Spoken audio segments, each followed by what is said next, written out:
so empty. The only thing I can see is my own silhouette. I'm getting stronger, step by step. The clock is ticking, but there's no time for regrets. Hello guys, welcome to my channel, John La Italian. Now guys, nandito tayo ngayon guys sa farm. Mamasyal tayo dito guys at tanawin natin guys dito sa paligid. At hindi ako ngayon guys na makapag gawi sa iba. Dito muna ako guys sa malapit sa amin, ang aking pinagpapasyalan guys. At maganda dito guys dahil napakaganda dito dati guys. Dito ngayon nahawan na rin siya, pero hindi nadaanan ko. Ang daming mga damo guys dito, kaya naiba guys yung ano niya, parang ano guys, para na siyang gubat.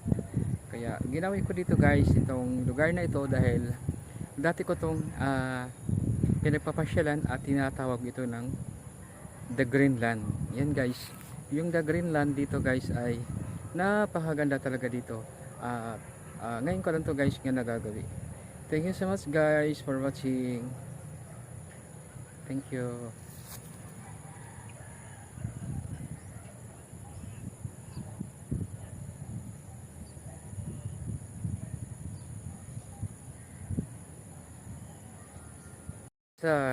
Nagpaalam din ako dito guys, yun kay kuya, kasi nga mahirap na pumapasok tayo dito sa lugar na guys na hindi tayo papaalam, na alam rin nila guys na nakapasok tayo sa teritoryo nila. Hindi naman natin to nakikimamasyal tayo dito guys.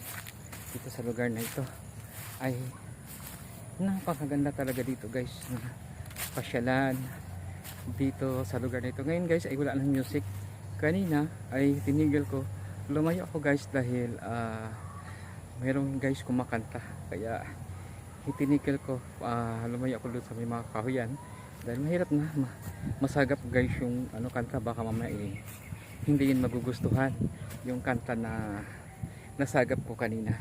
Kaya dito guys tumigil na, at ngayon ay patuloy na rin ako guys sa aking pagbablog dito sa lugar sa The Greenland.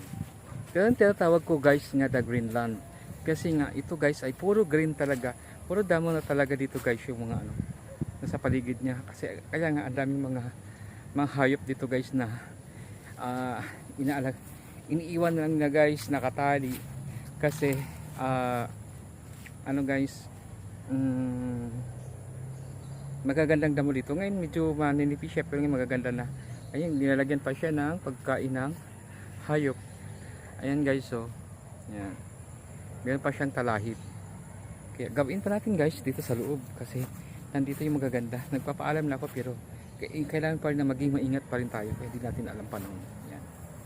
Ayan guys, nandito yung ano nila guys, yung santol, yung puno ng santol dito guys, dito sa loob na ito. Yan, hanggat ano guys, maliwanag pa, mag ano tayo dito guys, magagala. Yan, galain natin dito guys yung sa loob, dito sa loob ng farm. Yan, thank you so much guys for watching.